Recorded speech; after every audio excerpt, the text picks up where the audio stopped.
दोस्तों नमस्कार, मैं हिमांशु शर्मा आपके अपने ही channel astro with Sharma ji में आप सभी का पुनः हार्दिक अभिनंदन करता हूं।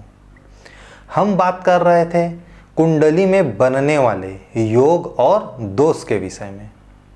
इसी क्रम को आगे बढ़ाते हुए आज हम लोग बात करेंगे साढ़े साती के विषय में। आखिर शनि देव की साढ़े साती होती क्या है और इसका इम्पैक्ट हमारे लाइफ में कहाँ पर पड़ता है। चलिए फिर आज के कार्यक्रम को प्रारंभ करते हैं। शनि की साढ़े साती को समझने से पहले हम दो मुख्य बातों पर थोड़ा सा ध्यान केंद्रित कर लेते हैं। सबसे पहली बात, शनि देव एक भाव में या एक राशि में 2.5 साल तक रहते हैं। मैं 2 मिनट के लिए मान लेता हूं कि आज शनि देव यदि यहां पर है, यहां पर इस राशि में है, चाहे यहां पर 5 नंबर लिखा हो या 2 नंबर लिखा हो या 12 नंबर लिखा हो, आज यदि शनि देव यहां पर आए हैं तो 2.5 साल तक इस घर में रहेंगे या इस राशि में रहेंगे। फिर 2.5 साल के बाद वो दूसरे भाव में आएंगे, अब फिर 2.5 साल के बाद तीसरे भाव में, फिर चौथे भाव में। इस प्रकार से वो 2.5 साल में अपना एक एक राशि का परिवर्तन करते हैं या एक एक भाव का परिवर्तन करते हैं। इस प्रकार से कुल 12 भाव में शनि देव को संचरण करने में 30 वर्ष का समय लगता है। एक राशि में 2.5 साल तो 2.5 गुणा 12 राशियां होती है। 30 साल में शनि देव सभी 12 राशि का एक एक बार सब राशियों में जाते हैं। पहली चीज। दूसरी चीज, राशि क्या होती है। हमारे कुंडली में चंद्रदेव जहां पर भी बैठे हों वही हमारी राशि होती है। मैं मान लेता हूं कि आपकी कुंडली में यहां पर 8 नंबर लिखा है, आपकी कुंडली में यहां पर 8 नंबर लिखा है और चंद्रदेव यहीं पर आकर बैठे हुए हैं, तो हम क्या बोलेंगे कि हमारी राशि वृश्चिक राशि है। या फिर चंद्रदेव 2 मिनट के लिए मान लेता हूं यहां पर आकर बैठे हैं और यहां पर 12 नंबर लिखा हुआ है, तो 12 नंबर मतलब क्या होता है, मीन राशि को दिखाता है। तो हम क्या बोलेंगे, हमारी जो राशि है वह मीन राशि है। 2 मिनट के लिए मान लेता हूं आपकी कुंडली में चंद्रदेव यहां पर बैठे हुए हैं और यहां पर 5 नंबर लिखा हुआ है। आपकी कुंडली में चंद्रदेव यहां पर बैठे हुए हैं और वहां पर 5 नंबर लिखा हुआ है, तो हम क्या बोलेंगे कि हमारी राशि जो है वह सिंह राशि है, क्योंकि 5 नंबर जो है वह सिंह राशि को रिप्रेजेंट करता है। ठीक है। सबसे पहला चीज हम क्या देखें, शनि देव एक राशि में 12 माह तक रहते हैं। नंबर देव हमारी राशि क्या है, हम कुंडली देखते साथ कैसे आइडेंटिफाई करेंगे। कुंडली में चंद्रदेव कहीं पर भी बैठे हों वहां पर जितना नंबर लिखा होगा वही हमारी राशि है। चलिए अब हम यह देखते हैं कि शनि की साढ़े साती होती क्या है।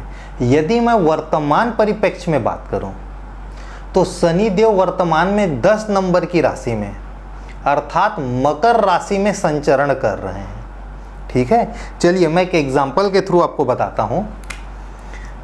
मैं मान लेता हूं 2 मिनट के लिए कि यहां पर 10 नंबर लिखा हुआ है और यहां पर अभी शनि देव हैं। यहां 10 लिखेगा तो चौथे भाव में 11 आ जाएगा, यहां पर 12 आ जाएगा। यदि किसी व्यक्ति का जन्म के समय कुंभ राशि में यदि चंद्रदेव हैं, ये देखिए, यदि किसी व्यक्ति के जन्म के समय जहां पर 11 नंबर लिखा हुआ है वहां पर चंद्रदेव है, अर्थात उसका कुंभ जो है वह राशि है। चाहे 11 नंबर कहीं पर भी हो सकता है, यहां पर, यहां पर, यहां पर, यहां कहीं पर भी। यदि 11 नंबर की राशि में चंद्रदेव बैठे हुए हैं तो क्या होता है, जब शनि देव चंद्र राशि से एक भाव आगे होते हैं तो साढ़े साती चालू होता है। असल में साढ़े साती जो शब्द है ना वह 7.5 साल के ड्यूरेशन को दिखाता है, 7.5 साल के अवधि को दिखाता है। ठीक है। देखिए कुंभ राशि वालों के लिए वर्तमान में साढ़े साती चल रहा है। कैसे चल रहा है, जब साढ़े साती के एक्चुअल में थ्योरी क्या है, आपकी जो भी राशि है उससे जब शनि देव एक भाव पहले, मतलब इस भाव के सापेक्ष यदि मैं बात करूं तो 12वें भाव में 1 2 3 4 5 6 7 8 9 10 11 12, आपकी जो भी चंद्र राशि है उससे 12वें भाव में जब शनि देव आते हैं तो उस व्यक्ति की साढ़े साती चालू होती है। तो सबसे पहले 2.5 साल शनिदेव यहां पर रहेंगे, तो उसका 7.5 का प्रथम चरण होगा। जब शनिदेव 10 नंबर की राशि से निकलकर 11 नंबर की राशि में आएंगे, मकर राशि से निकलकर कुंभ राशि में आएंगे, तो उसका जन्म राशि में ही शनिदेव आ जाएंगे। इसको हम बोलेंगे शनिदेव की 7.5 का द्वितीय चरण। प्रथम चरण क्या था? जब चंद्र राशि से शनिदेव 12वें भाव में आते हैं, तो वह प्रथम चरण है 7.5 का। इस भाव में शनिदेव 2.5 साल रहेंगे। जब शनिदेव इस राशि से निकलकर, मकर राशि से निकलकर कुंभ राशि में आएंगे, तो फिर भी कुंभ राशि वालों की 7.5 चलते रहेगी, लेकिन वह 7.5 का द्वितीय चरण होगा। शनिदेव एक राशि में 2.5 साल रहते हैं। यहां पहला चरण कंप्लीट हुआ, यहां दूसरा चरण। जब यहां से शनिदेव निकलकर यहां पर आएंगे, जो आपकी जन्म राशि है उससे दूसरे भाव में, तो हम बोलेंगे कि 7.5 का तृतीय चरण चल रहा है। 3 अलग अलग चरण होते हैं, 2.5 साल, 2.5 साल, 2.5 साल। इस प्रकार से 7.5 साल की एक अवधि समाप्त होती है। ठीक है। अच्छा, इसी परिप्रेक्ष्य में एक चीज और ध्यान रखिएगा कि ये तो हो गया भाई कुंभ वालों के लिए, कि कुंभ वालों को 7.5 साल की 7.5 चल रही है। 2.5 साल यहाँ चला, फिर शनिदेव यहाँ आएंगे, फिर शनिदेव यहाँ आएंगे। लेकिन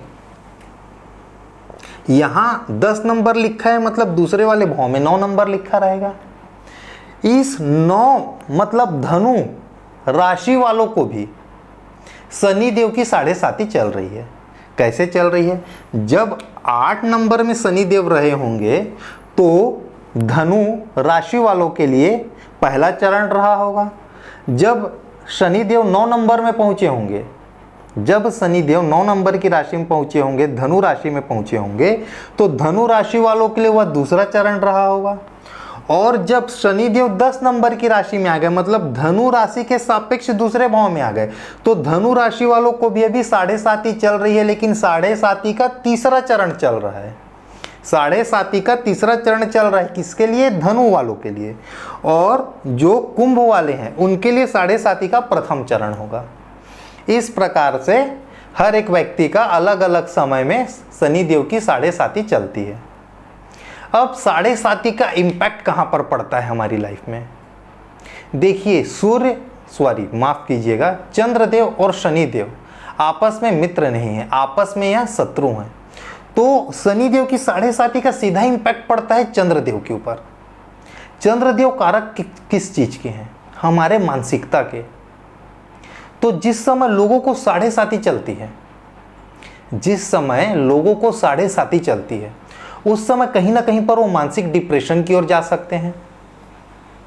सबसे पहली चीज, यदि उनका व्यवसाय भी चंद्रदेव से रिलेटेड है, दूध का, सब्जी का, मछली का, जलीय तत्वों का, तो उनके बिजनेस में भी उसका इंपैक्ट दिखाई देता है। दूसरी चीज। तीसरी चीज, मान लीजिए किसी व्यक्ति का जन्म पूर्णिमा अमावस्या के समय के आसपास का है, मतलब उसके चंद्रदेव भी कमजोर होंगे। भाई अमावस्या के समय चंद्रदेव एकदम कमजोर हो जाते हैं। वैसे लोगों में शनिदेव की 7.5 का प्रभाव कहीं ज्यादा दिखाई देता है। मिर्गी का दौरा आना, फोबिया होना, किसी चीज से डर होना। यदि 2 मिनट के लिए मान लीजिए कि अमावस्या के आसपास का जन्म है और साथ ही साथ अमावस्या के आसपास का जन्म है और साथ ही साथ चंद्रदेव 6वें, 8वें या 12वें भाव में बैठे हुए हैं, त्रिक भाव में बैठे हुए हैं, तो वहां पर उसका इंपैक्ट और ज्यादा दिखाई देता है। यह कुछ चीजें हैं।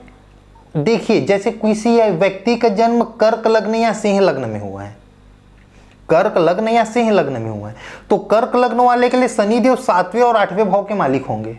7वां भाव प्रबल मारक है और 8वां भाव तो वैसे ही त्रिक भाव में से एक है। वैसे ही सिंह लग्न वालों के लिए भी होता है। सिंह लग्न वालों के लिए शनिदेव 6वें और 7वें भाव के मालिक होते हैं। 7वां भाव फिर से प्रबल मारक हो जाएगा और 6वां भाव जो है वो रोग, ऋण और शत्रु को रिप्रेजेंट करता है। तो कुछ ऐसी परिस्थितियां हैं जहां पर शनिदेव की 7.5 थोड़ी सी ज्यादा प्रबल रूप से सामने आती है और उन व्यक्तियों के ऊपर 7.5 का इंपैक्ट कहीं ज्यादा दिखाई देता है। तो ये होती है शनिदेव की साढ़े साती। चलिए अब हम बात करते हैं टिप ऑफ द डे के विषय में। आज का टिप ऑफ द डे क्या है? देखिए, चूंकि आज हम शनिदेव की साढ़े साती के विषय में बात किए हैं, तो टिप ऑफ द डे भी मैं उसी से रिलेटेड ले लेता हूं। यदि आपको शनिदेव की साढ़े साती चल रही है तो नंबर 1, आप शिव जी के ऊपर नियमित जल अर्पित करें। शिवलिंग में आप नियमित जल अर्पित करें, सबसे पहली बात। दूसरी बात, हमको अपने व्यवहार में परिवर्तन लाना है। कहां पर परिवर्तन लाना है? आपके घर में जो भी कर्मचारी काम करते हैं, झाड़ू पोछा करने जो भी बाई आती होगी, आपके कार्यालय में जो भी आपके अधीनस्थ लोग हैं, आपके सबऑर्डिनेट जो लोग हैं, आप उनसे अपना व्यवहार अच्छा रखें। शनिदेव असल में ना ग्रेड 4 के लोगों को रिप्रेजेंट करते हैं। तो जहां आप उनको सम्मान देना चालू किए, जहां मैं यह नहीं बोलता कि आप उनका गलत जगह में सपोर्ट करें या आप उससे दबें, आप उनसे अपना काम कराएं। बस दबाव, अतिरिक्त दबाव ना दें, गलत भाषा का उपयोग वहां पर ना करें। उतना आप मानवता उनके साथ रखिए।